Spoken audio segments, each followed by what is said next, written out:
Hello everyone, hope you're doing well. It's time to have a look at a new devblog, which is looking at two new maps which are coming to the game in the next major update. It's kind of interesting with this update cycle. They've kind of done stuff a little bit differently, obviously with the devblogs coming a little bit later, but also at the same time just in a kind of weird order. Usually we get vehicles first, then we get some mechanics, and then we get some maps. It seems now they're just kind of throwing everything all over the place, unless this is, some of the end of the devblogs, but I doubt it is. It just seems kind of odd how they've set all of this up. The first one is the Mysterious Valley, and what this is a new air map. Basically, it's a new location which is set in the mountainous part of Southeast Asia. It looks like it has a ton of really cool details on it. It has access to a hydroelectric power station, which is always really cool to see, and a city as well. The main thing, though, at least when it comes to air battles, is not obviously the random buildings that are going around. It is also the fact that this map is very much mountainous, so there is a decent amount of mountains around, meaning that you can play around them. When it comes to air, especially at the higher echelon, one of the things that is very important is being able to break line of sight. And the only real way of doing this nowadays, especially once again at the higher echelons, is through actually using the map in terms of its kind of vertical contours. When you have a look at the mountains and when you have a look at like the ground and being able to hide behind it, you can't really hide anymore away from the standard high tier radars in just kind of sticking to the ground. Instead, you actually have to break line of sight, and with more mountains around the place, you'll be able to do that. So the details of this map are really nice. It reminds me of the city map that we got more recently, apart from you have this huge dam in. But there are some kind of cool little things too, like in one of the pictures, it actually shows that there is a building which is in construction. So you can actually see all the little construction things around it too, showing the additional details. But the main thing about the pictures that's important is the background, not necessarily what is in the center of the map. My guess is this will play very similar to the volcano map and also a few others that they've added, where in the center will be the main battleground that people will fight around, but then you'll have the mountainous regions where you can come from and attack in a second wave, or each team can go to either side and then hammer into the middle. The main thing is this looks very similar just from a standard geographic point of view to the maps that we've seen over the last period of time.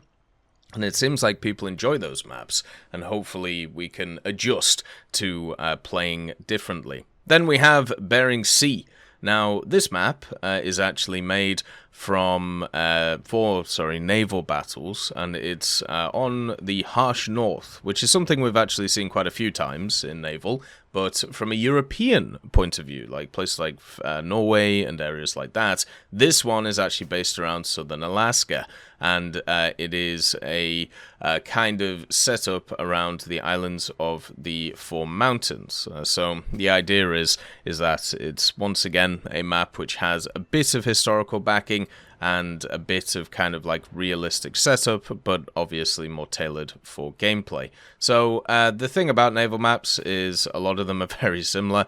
There isn't really a ton with them, and looking at the pictures, this one kind of looks the same. What you'll have is a central point where coastal machines will be able to fight each other and take it out, and then you'll have some blue water machines which will be able to fight in different areas too. That overall is good, there's no issues with that at all, and it's how a lot of the naval maps are set up. I wonder if at some point they will change the game mode so there is more capture points, or there is more stuff which is more designed for larger machines instead of, whoever just gets in the coastal and caps stuff at the start of the game, but we'll have to see what goes on. The other thing that's also kind of cool about this is there's 4 volcanoes around the map, so you'll be able to see them, and usually the volcanoes do look quite nice in War Thunder, especially with some of the graphical updates that they've done more recently. So yeah, the volcanoes volcanoes are active as well, so they should be going all the time, which will produce some pretty cool smoke effects. There was a bit of an issue with certain naval battles many years ago now,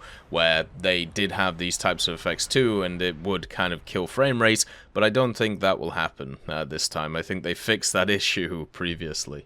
I thought also we'd talk about the Pages of History, which is going to be going on in June, and this one is fantastic. It's really cool to see, and it is for Percy Hobart. Now, if you don't know who Percy Hobart is, or Major General Hobart, he was the guy behind Hobart's Funnies. You know, all of those weird vehicles that you see from D-Day, whether it's stuff like DD tanks, or whether it's stuff like the landing craft, or whether it's the flamethrower Churchill, or whether it's the carpet tanks, or even the mind flayers.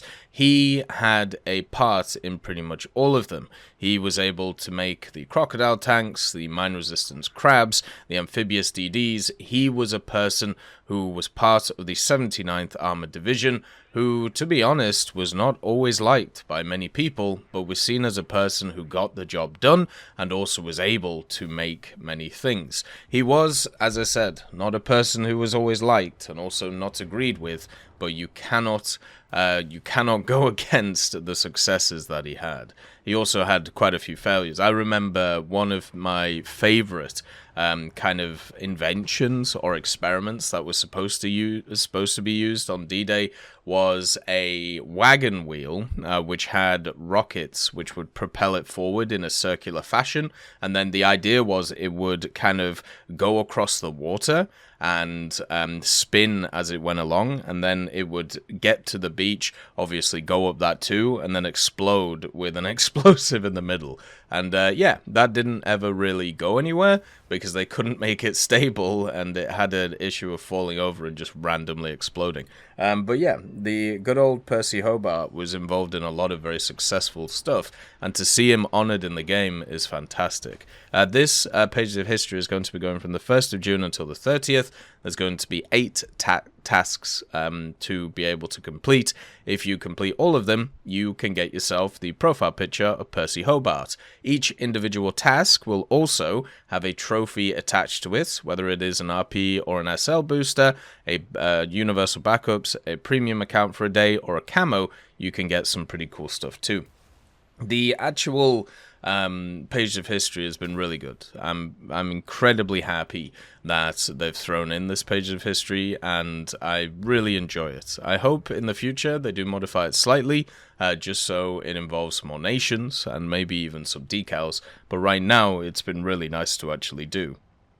The first part of this Page of History in June is going to be the Battle of Midway, though, from the 1st of June to the 4th, and obviously that will be the American forces versus the Japanese. If you haven't read or if you haven't seen about the Battle of Midway, highly recommend it.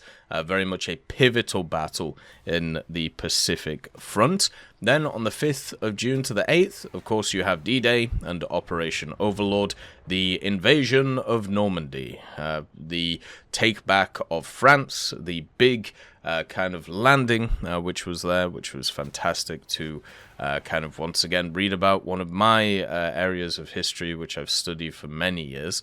And then on the 9th of June to the 12th of June, you have the Karelian Offensive, which is on the Eastern Front, if I remember. Basically, as a result of the successful Vyborg-Petrozavodsk operation, Finnish troops were driven out of Karelia, which prompted Finland to sign the Moscow Armistice with the USSR and go over to the side of the Allies. So we'll have to see how that goes. Obviously, it will have a lot of Russian stuff in it, but I wonder what Axis side it will have. From the 12th of June to the 15th, you have the Battle of Villers-Bocage, which is also going to be there. That's once again Normandy. So you'll have Germans versus British versus probably some Americans. There was a lot of units used in that, so that should be quite easy to do. And then the 15th of 18th, you have Operation Battle Axe, which was 1941. North Africa, Britain versus the Germans, basically trying to lift the siege of Tobruk. So you'll have a pretty cool set of forces there. Didn't exactly go very well for Britain. that one, but at the same time, it could be cool to see. 1944, we have between the 19th of June and the 22nd, the Battle of the Philippine Sea. This is another Pacific Ocean one, so there's quite a few naval ones here, so make sure to get involved for Japan and also America. Might be nice to see that stuff. I wonder if they'll add anything in the next update that'll be for these pages of history. I suppose we'll see. From the 23rd of June until the 26th, you have the Battle of Resenai, which is Germany on Barbarossa, invading the Soviet Union. So yeah, the early stages of Operation Barbarossa will be on there, and that will be kind of cool. And then the last one is the 27th of June to the 30th of June, which is Case Blue. This was 1942. Once again, Eastern Front. The Wehrmacht invading more of the Soviet Union and trying to seize the oil fields in the Caucasus, which they weren't able to do, which eventually led, of course, to the loss at Stalingrad and the great counterattack of the Soviet Union on the German forces. So pretty much all of the pages of history this time are all World War II, so it shouldn't be too hard to complete this one. Just make sure you have the naval vehicles for Midway and also Philippine Sea. Midway should also have a ton of planes, so you'll be able to do stuff with the Wildcats and stuff like that. But yeah, get yourself good old Major General Hobart, a fantastic person and also somebody who is definitely worth reading about. As always, I hope you have a wonderful day, and I'll see you next time. I'd just like to thank GMG Smiley, CD Beans, Chieftain Mike, EMN3 Galaxy, Tulio Pontecovo, Brendan Quinn, Carrion Crow, Gus Irenicus, Pyman, Wartinder, Teddy, Daniel Stanton, Martinez, B. Young, Ozzy Panzer, Alan Hacker, Liam Shear, Opium Prime, Lafouche, Sem Aslan, Uncle Bean, and Derek R. for supporting the channel.